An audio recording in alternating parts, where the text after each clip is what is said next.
Hey, what's up everyone? Tim here from Third Wave Sabotage. As you can see behind me, I'm definitely a diorama guy. Today I want to show you this, which is my Cobra base. Let's hop to the other side of the camera and show you how I built this thing out. So we're looking at my Cobra base here. This is built using products from Joy Toy, Joytoy.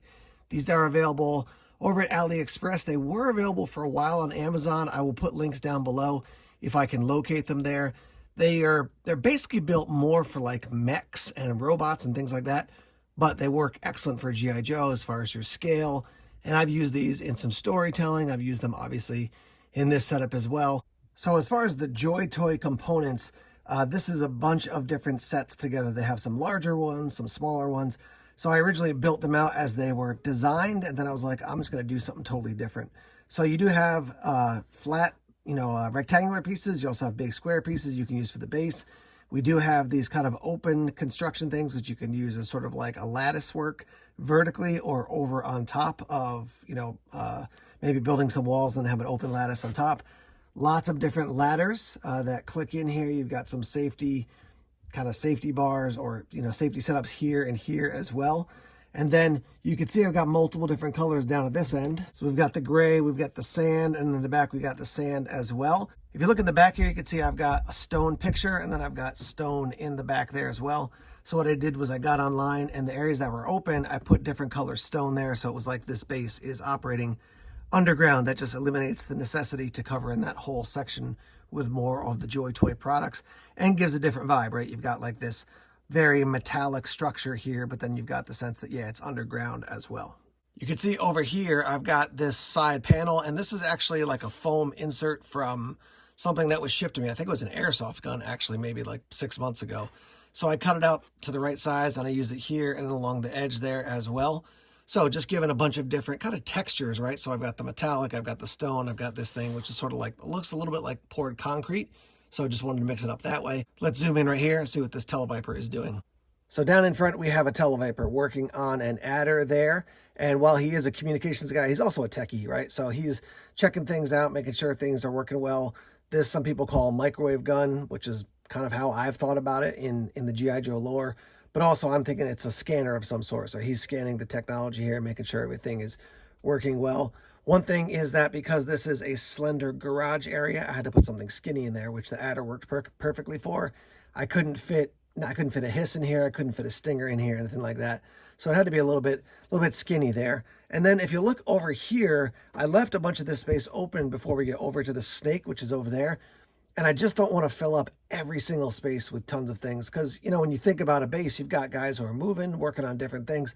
But you do have quite a bit of open space as well. So I want to make sure I have a mix of activity and open space so that it gives you a nice balance. We go up to the top level. You can see we've got Big Boa doing a workout there. And we can see we've got the Astro Viper in the back there.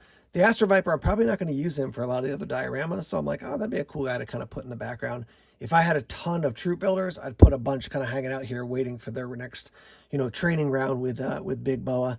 And then you can see in the back there, I've got 2 RPGs, and I thought that'd be cool just to add in there as sort of an additional something to catch your eye, but it's not a whole character. So I think I picked up each one of those for like $1 at Joe Fest this last year. So I thought that'll be nice to add into my diorama. Working back down to the bottom level, we've got another Televiper. He's working on this backpack drill accessory. A lot of people don't like the backpack accessories, like the one with the axe or the one with the helicopter. I do think this one is cool because when you think back to the G.I. Joe stories, particularly Sunbow, everybody wanted one of those vehicles that you hopped in and could drill into the earth. So I always thought that was kind of a cool thing to have. And then we have a snake behind that. I have a snake there and a snake up above. So these guys are just hanging out. They're not really active. This guy does look a little bit like he's watching, but it's more so just, hey, these robots are hanging out, and if they need to be activated, they will be. I got that guy from Black Major. I think I named him the Lava Snake because he's that really cool red color. I'll move this guy out of the way so you can see him and get a shot of what he looks like. All the accessories, the build, based off the original snake.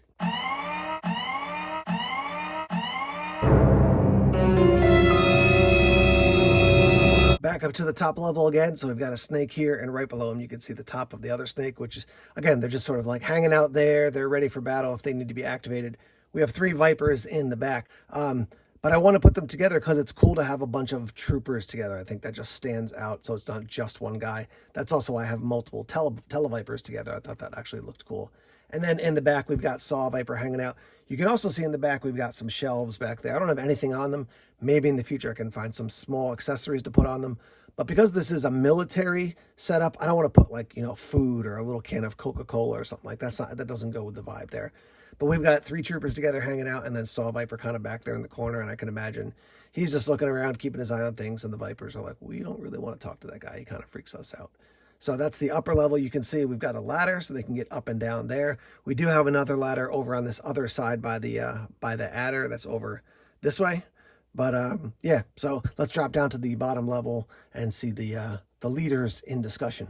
All right, so in the back, we've got a Televiper. He's sitting in a chair and he's working on the computer. There is actually an empty chair next to him. Again, some of that empty space gives a sense of depth and diversity, so it's not just tons of figures everywhere. And then obviously we have Cobra Commander talking to Crystal Ball and talking to Dr. Mindbender.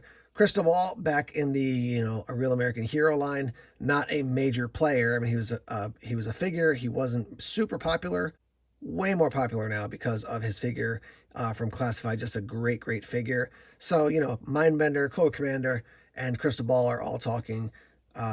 Crystal Ball now has the Dire technology they talk about in Classified. So, they're talking about how can they leverage the technology to do what they want to do. And then we have another vehicle in the back. Again, not a ton of space, so I couldn't put something huge back there. But the Pogo is all geeked out, and that tends to be like a Cobra Commander type of vehicle. So if he has to hop in there, no pun intended, and then take off and get away, he can actually do that. So there you have it, an overview of my Cobra underground base. Would love to hear your feedback. What do you like? What would you change? What other figures fit into this setup? Tell me about your dioramas. Got some other videos here popping up for you to check out. Thanks for watching this one, and more videos coming soon from Third Wave Sabotage.